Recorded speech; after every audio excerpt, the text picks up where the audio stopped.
नमस्कार दोस्तों, स्वागत है आप सभी का हमारे इस यूट्यूब चैनल हिमालय क्लासेस में।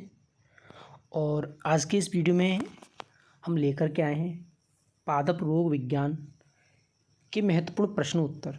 और ये जो अध्याय है वो कृषि जीव विज्ञान का अध्याय 5 है, जो विद्यार्थियों के लिए काफ़ी टफ है।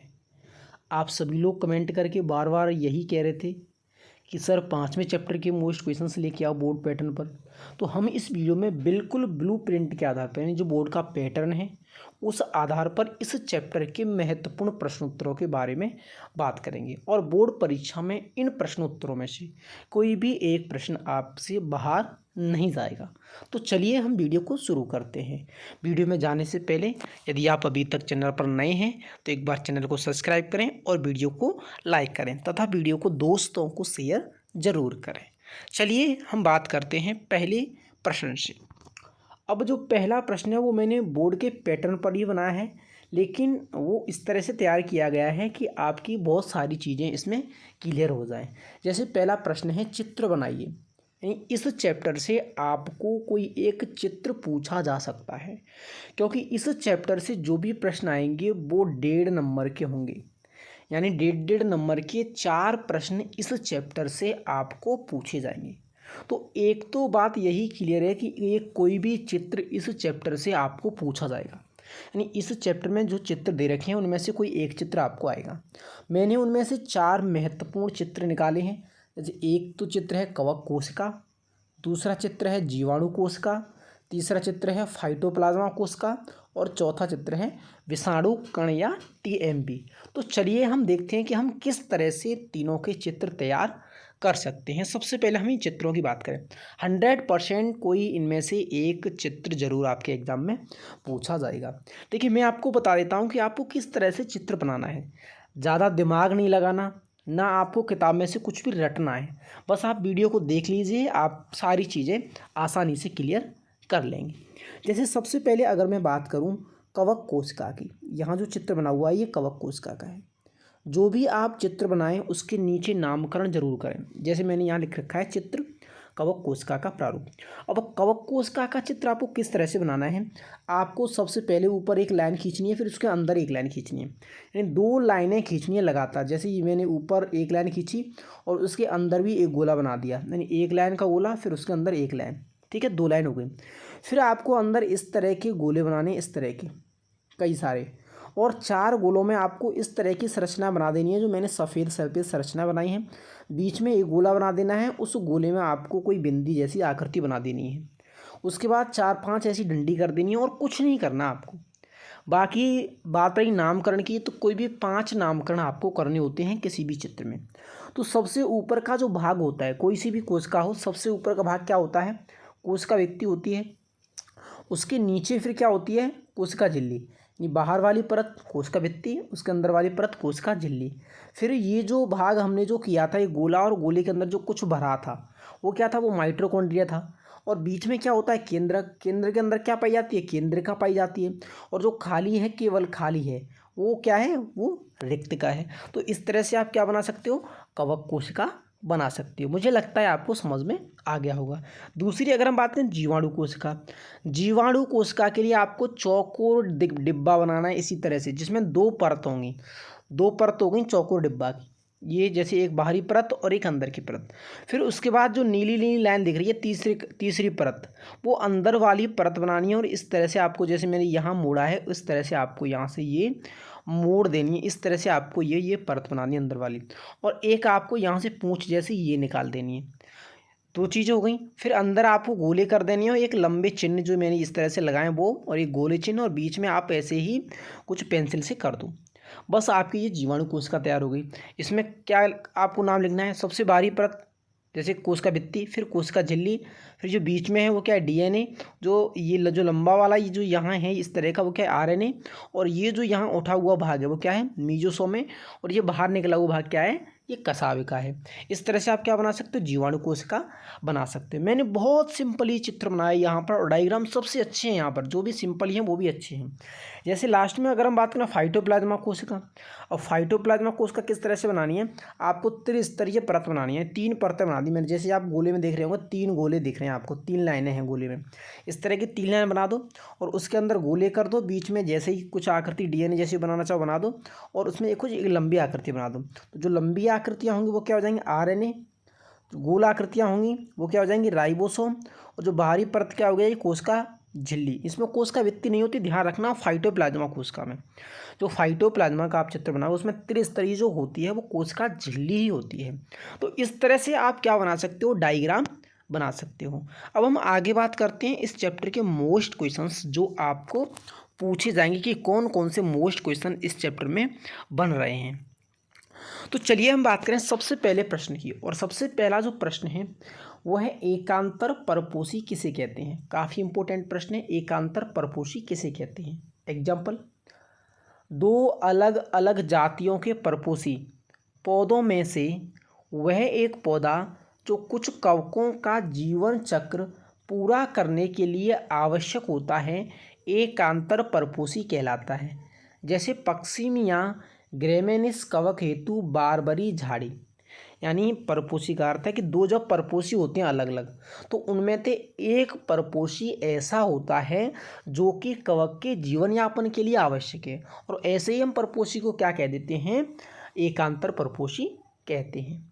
दूसरी अगर हम बात करें, कवकों की सामान्य विशेषताएं लिखिए। और कवक की आपको सामान्य विशेषता लिखनी है। कोई सी भी विशेषता इस चैप्टर से आपको पूछी जाए, किसी भी पॉइंट की, आपको 3 विशेषताएं लिखनी है, क्योंकि 1.5 नंबर का प्रश्न है, केवल 3 ही आपको लिखनी होंगी। जैसे कवकों की विशेषता की बात करें तो कवकों में पर्णहरित का अभाव पाया जाता है। पर्णहरित यानी क्लोरोफिल का अभाव पाया जाता है। दूसरा, ये परपोषी या अवपोषी होते हैं, परपोषी या अवपोषी होते हैं। तीसरा, इनकी कोशिका भित्ति काइटिन की बनी होती है। 3 इंच की विशेषता हो गई। आगे हम बात करें इसी तरह से जीवाणुओं की क्या क्या विशेषताएं होती हैं। अब आपको इसी तरह से क्या होता है, जीवाणुओं की कोई भी 3 विशेषताएं आपको लिखनी है। जैसे पहली, ये एक कोशिकीय सूक्ष्मजीव होते हैं। दूसरी, इनकी कोशिका भित्ति म्यूरिन की बनी हुई होती है। तीसरी, इनमें ऊर्जा उत्पादन हेतु माइटोकॉन्ड्रिया नहीं पाया जाता है। ये 3 विशेषता किसकी हो गई, जीवाणु की हो गई। आगे हम चलते हैं, आगे बात करते हैं अगले प्रश्न की। तो अगला प्रश्न है, जीवाणुओं की आकार की पर संक्षिप्त टिप्पणी कीजिए। जीवाणुओं के आकार की होती है संरचना। अब हम जीवाणुओं के आकार की अगर बात करें तो जीवाणु एक कोशिकीय संरचना है जो गोलाकार, छड़ाकार, सर्पिलाकार, विब्रियो प्रकार के होते हैं। अधिकतर जीवाणु छड़ाकार होते हैं जो 2 से 25 म्यू माइक्रोन लंबे तथा 0.5 माइक्रोन चौड़े होते हैं। जैसे छड़ाकार में अगर हम बात करें जेंथोमोनास, गोलाकार में अगर हम बात करें स्ट्रेप्टोकोकस लैक्टिस। ये क्या हो गए, इसके एग्जाम्पल हो गए। इस तरह से आपको इतना केवल लिखना है, 3 लाइनें लिखनी है इस चैप्टर से, आपको कोई सा भी प्रश्न पूछा जाए। आगे हम बात करें इस चैप्टर के सबसे मोस्ट प्रश्न की। सबसे मोस्ट प्रश्न है, ग्रामग्राही व ग्राम अग्राही जीवाणुओं में अंतर लिखिए। इस चैप्टर का शायद सबसे मोस्ट क्वेश्चन, ग्रामग्राही और ग्राम अग्राही जीवाणु में अंतर। इस तरह से आपको सारणी बनानी है। अब ग्रामग्राही में क्या होगा, इनकी कोशिका भित्ति पतली मोटी होती है, और अग्राही की क्या होती है, कोशिका भित्ति पतली होती है। ग्रामग्राही जो होते हैं उनकी कोशिका भित्ति एक स्तरीय होती है, और ग्राम अग्राही जीवाणुओं की कोशिका भित्ति द्विस्तरीय होती है। आगे अगर हम ग्रामग्राही की बात करें, इनकी कोशिका भित्ति में लिपिड कम होता है और इनकी कोशिका भित्ति में लिपिड ज़्यादा होता है। तो कोई भी 3 आपको पॉइंट लिखने हैं, ध्यान रखना। 1.5 नंबर का प्रश्न पूछ जाएगा तो आपको केवल 3 पॉइंट यहाँ पर लिखने हैं। आगे हम बात करें अगले प्रश्न की। तो अगला प्रश्न है, माइकोराइजा क्या है। काफ़ी इंपॉर्टेंट प्रश्न है ये, माइकोराइजा क्या है। अगर हम माइकोराइजा की बात करें तो माइकोराइजा शब्द माइकस व राइजा शब्द से मिलकर बना है, जिसमें माइकस का अर्थ कवक तथा राइजा का अर्थ जड़ होता है। माइकोराइजा पादप की जड़ व कवकों के मध्य सहजीवी संबंध होता है। यानी क्या होता है, पादप की जड़ और कवकों के मध्य सहजीवी संबंध। कवक पादपों को नाइट्रोजन व फास्फोरस प्रदान करते हैं, तथा बदले में जड़ों से भोजन प्राप्त करते हैं। माइकोराइजा क्या है? पादप की जड़ और कवकों के मध्य सहजीवी संबंध, जिसमें कवक पादपों को नाइट्रोजन और फास्फोरस प्रदान करते हैं तथा बदले में जड़ों से भोजन प्राप्त करते हैं। अगला प्रश्न है, लाइकेन पर संक्षिप्त टिप्पणी कीजिए। लाइकेन पर संक्षिप्त टिप्पणी कीजिए। तो लाइकेन की अगर हम बात करें तो कवक व शैवालों के मध्य सहजीवी संबंध को लाइकेन कहा जाता है। इस संबंध में भाग लेने वाले कवक को कवकांश तथा शैवाल को शैवालांश कहा जाता है। इस संबंध में कवक शैवाल को जल, खनिज एवं कार्बोहाइड्रेट प्रदान करते हैं तथा बदले में पोषण प्राप्त करते हैं। जैसे अगर माइकोराइजा की बात करें तो कवक और जड़ों के मध्य संबंध था। लाइकेन की बात करें कवक और शैवालों के मध्य संबंध है। केवल इतना ही अंतर है, बाकी दोनों चीज़ें सेम है कि दोनों ही कैसे हैं? सहजीवी संबंध वाले हैं। आगे हम बात करें अगले प्रश्न की, तो अगला प्रश्न भी काफ़ी इंपॉर्टेंट है।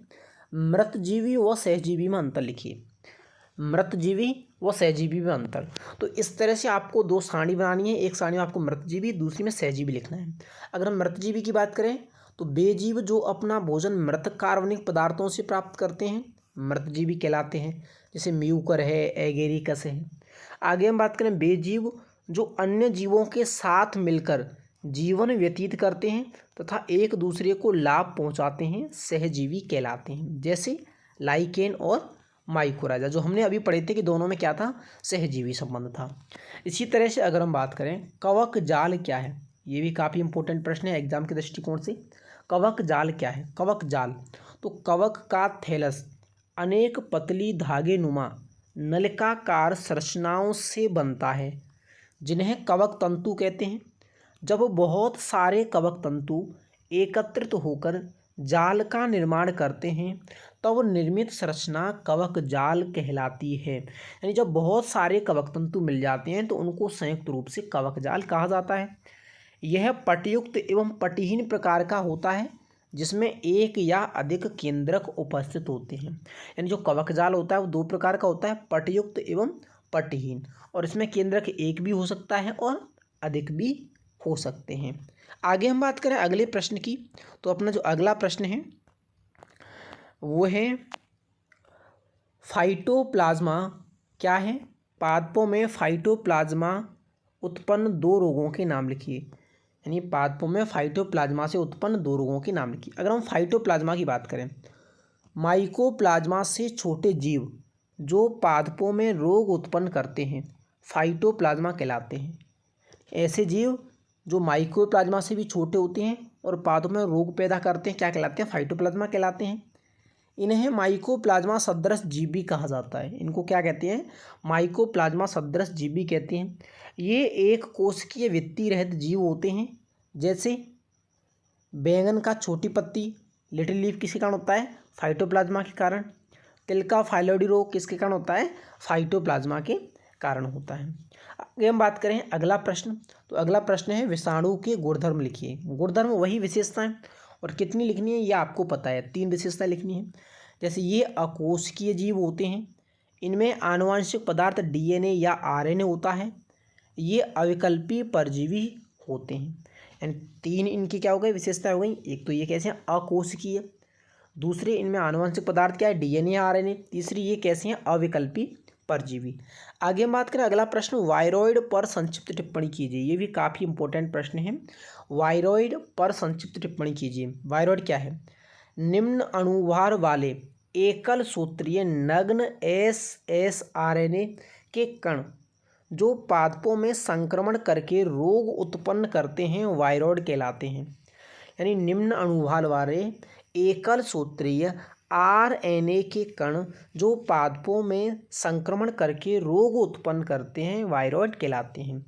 ये अति सूक्ष्म, वृत्ताकार एवं सहसंयोजक रूप में पाए जाते हैं।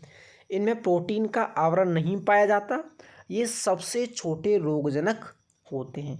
अगर आपसे वायरॉइड की विशेषताएं भी पूछी जाए तो आप आसानी से बता सकते हो कि ये कैसे होते हैं। अति सूक्ष्म होते हैं, वृत्ताकार होते हैं, सहसंयोजक रूप में पाए जाते हैं, इनमें प्रोटीन का आवरण नहीं पाया जाता और ये सबसे छोटे रोगजनक होते हैं। आगे हम बात करें इसी तरह से अगले प्रश्न की, तो जो अगला प्रश्न है अपना वो है जीवाणुभोजी क्या है, समझाइए। जीवाणुभोजी क्या है, समझाइए। ये भी इस चैप्टर का काफ़ी इंपॉर्टेंट प्रश्न है, जीवाणुभोजी।